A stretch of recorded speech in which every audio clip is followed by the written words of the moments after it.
nosso encontro todos os domingos de manhã da série Introdução ao Estudo da Doutrina Espírita.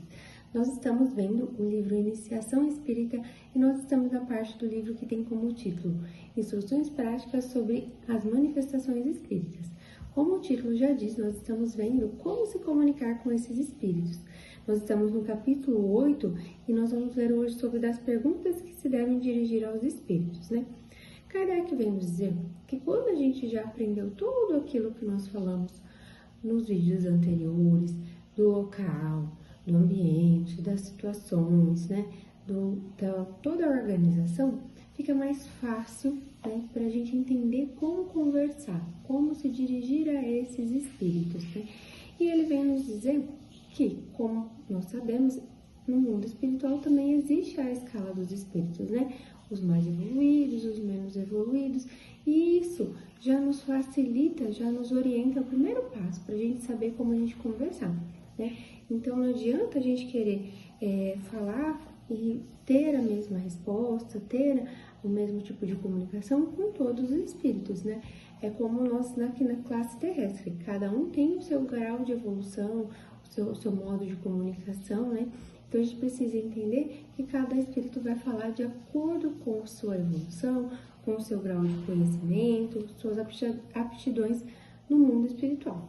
E aí ele vem nos dizer que nós precisamos ter ali também o cuidado, né, na hora de comunicar com esses espíritos, né, que uns são diferentes do outro, né, de todos os pontos de vista, né, e que eles estão ali para esclarecer e não para poder nos coisas levianas, né? Eles sempre ressaltam nessa parte do livro, no tema de hoje, por diversas vezes, que quando a gente dirigir perguntas de interesse próprio, de interesse material, que os espíritos que estão ali aptos para comunicar com a gente para o bem, para a benevolência, eles não fazem questão disso, eles não estão para isso, mas os espíritos levianos estão.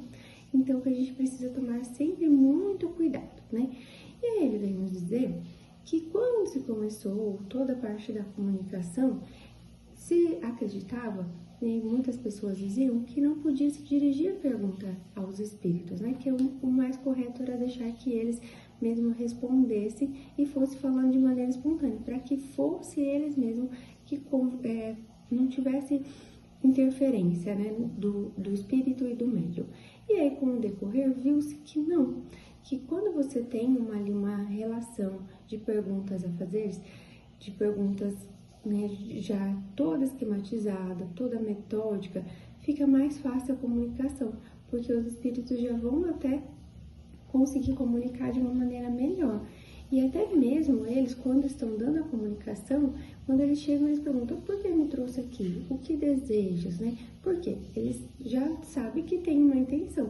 E se o benefício, né, de estar ali perguntando, de estar ali orientando, não tivesse as perguntas, ficaria meio que restrito às respostas dos espíritos.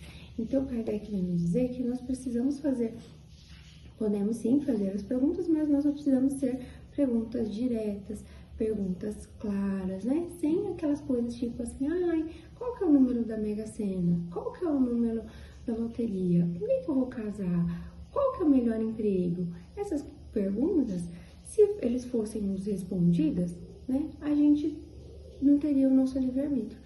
Então, eles falam que se a gente fizer perguntas sobre o nosso passado, sobre o nosso futuro, aonde está o nosso livre-arbítrio? A gente não ia querer, se a gente tivesse a resposta, a gente não ia querer ali fazer o que a gente precisa fazer, cumprir as nossas provas.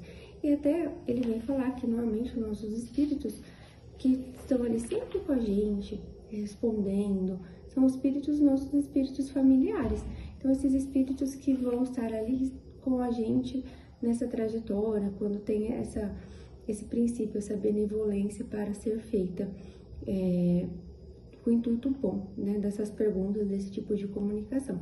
Então, ele vem nos dizer que esses espíritos familiares eles vão estar ali para nos auxiliar, mas não para que ordenar ou falar o que a gente precisa fazer, porque senão ali não teria o nosso livre-arbítrio e a gente não conseguiria passar por todas as nossas provas que nós precisamos passar. E ele continuando, ele diz que, em regra geral, quando o Espírito fala, ele não pode ser interrompido, e nem quando ele começa a falar espontaneamente, deixar que ele finalize.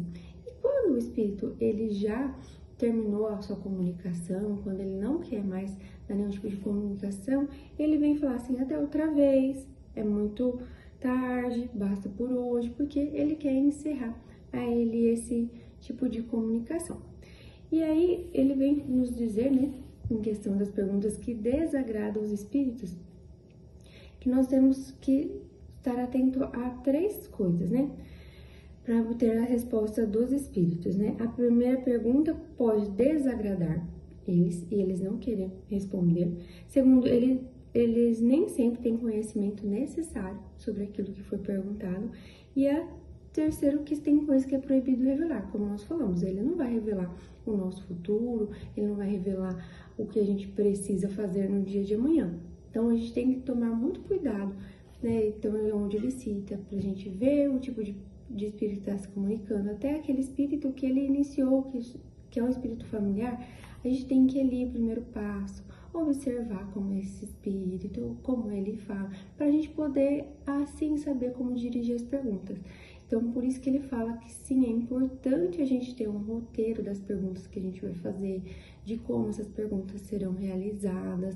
Então, ele fala que a gente precisa ter toda uma metodologia, tem que ser perguntas claras, né, para que eles possam, sim, conseguir nos auxiliar. E como muitas das vezes são os espíritos superiores a nós, eles até sabem o que a gente vai perguntar, e antes mesmo de fazer a pergunta, alguns já até respondem, né, porque eles já até sabem, né, a gente tem que lembrar que o pensamento, eles sabem muito mais do que a gente, muito mais de nós mesmos do que nós mesmos, tá?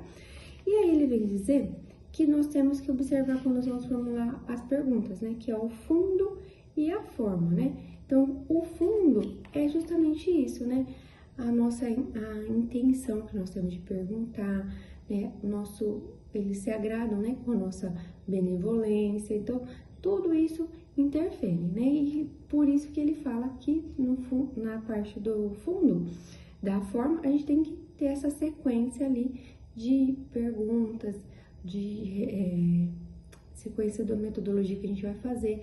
E ele fala que não quer dizer que porque você está com as perguntas prontas, que no meio do decorrer da conversa, devido a uma resposta que o Espírito te deu, você não possa ali fazer uma pergunta que não estava no seu roteiro. Mas isso vem do quê? Da pergunta que você obteve, da resposta que você obteve com a pergunta que você fez.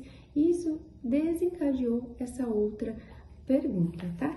E do fundo, ele vem dizer que as perguntas frívolas, mais uma vez, que aquelas que não são, né, de caráter para desenvolvimento de conhecimento, sempre elas vão ser respondidas por quem? Por espíritos levianos. Espíritos superiores não se ocupam de responder a isso. Então, a gente tem que sempre estar tomando cuidado. E que também nós temos que ter conhecimento que não adianta a gente impor em uma situação. Os espíritos, eles estão ali, eles têm trabalho, eles têm ocupações no mundo espiritual, como nós temos aqui na Terra.